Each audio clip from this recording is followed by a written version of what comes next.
Hello, Daniel from Team Iron Will here with part 2 of Digging in Deep. Uh, I got the Gradle deck profile for y'all now. I pulled out all the stops. This is super budget, so we're just going to go over it like this. I run 2 Gradle slimes. I felt like 2 is necessary because if one gets managed, then you'll be in trouble. I run triple Gradle Eagle. I kind of felt like triple of all the ones with similar effects was necessary so that you make sure you have plenty of resources and plenty of them in your hand. Triple Gradle Cobra, triple Gradle Alligator. Uh, I seem like that would be pretty standard. Alligator is kind of the worst one because impact is something that you want to use to search. So going into the non-archetype specifics, we got Thunder King Ryo. We do a lot of sitting around in this deck, and so you get to bring him out on turns that you don't necessarily want to do anything. A lot of the times you set a monster and end. Mother Grizzly.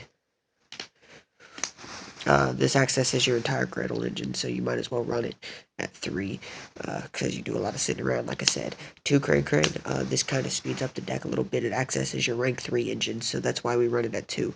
It's pretty good, so, but it's not good enough to run at 3. I'd rather run a surface with these 2. So moving into the spells, we got Triple Gradle Impact. I felt like this was necessary at 3. Obviously, it's like Whirlwind. You just get the plus off of it every turn.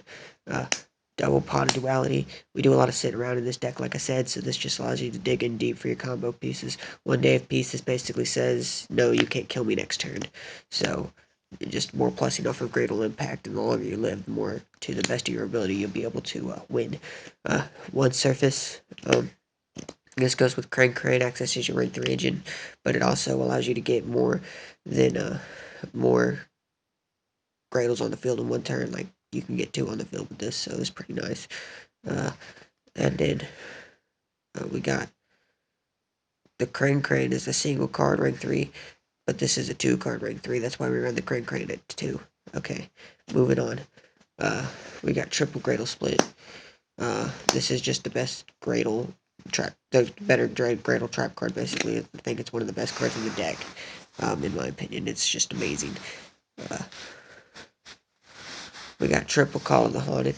This just makes Cobra that much better in this deck. And this also allows us, to recycle other things. Not just that. I can recycle, if I have a Gradle Dragon in the grave, bring him back. If this gets popped or whatever, destruction, then I get to special summon another one.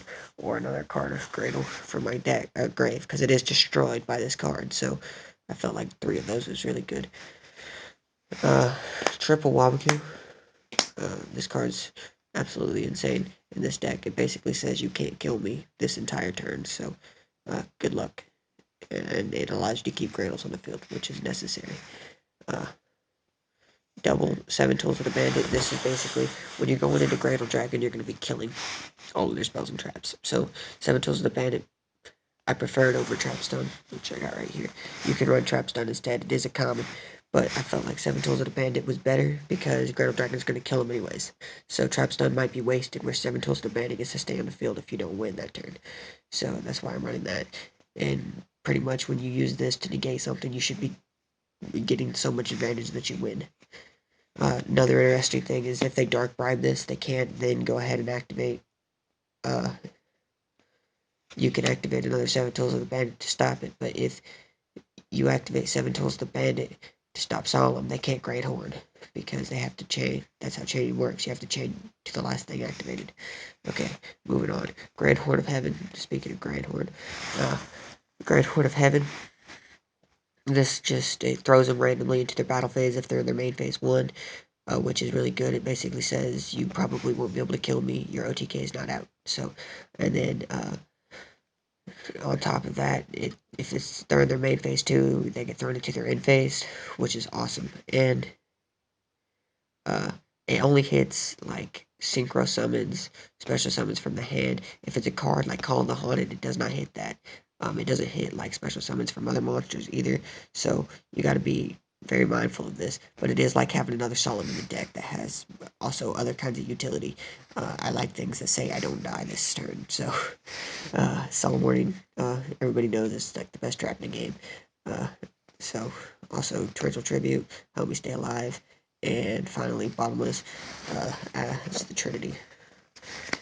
This deck has a little bit of an issue with Cosmos, but it like pretty much decimates everything else. 2 Graydle Dragons, like I said, this is the most expensive thing in the deck. This place set of 2 is going to cost you $10. The rest of it is kind of my opinion or something that I can throw into the deck that's cheap. We're doing a double Archfiend engine, 1 hot red, 1 red dragon. This one's even common, so a Stardust engine, a Stardust, and a Stardust Spark Dragon. You can get this in common too, I just don't have it. Ironically, I think they're rarer than those. Crimson Blader and Scrap Dragon. Crimson Blader's a rare. This game's out of a 10. You should be able to get all these. Crimson Blader's really good against Cosmos. It means they can't special summon. Scrap Dragon, it just has a lot of utility in this deck, but Graydle Dragon is pretty much better. These 2 are just solid cards. These 2 are just solid cards. Acid Golem, you get to beat into big stuff. Nightmare Shark, it's like cowboying for game, except with 2,000. Leviar Dragon, get back banished monsters. Mecha Quip Engineer, stall. Tempo, if they're playing a XE deck, you know, that might help maybe. Zen Mains, stall, and the Brass Edition, and that's it for the deck. Stay tuned for part 3, where we will be digging in deeper into the deck, seeing what you can do to improve the deck a little bit more, and there is a lot to cover, so I'll see you guys next time.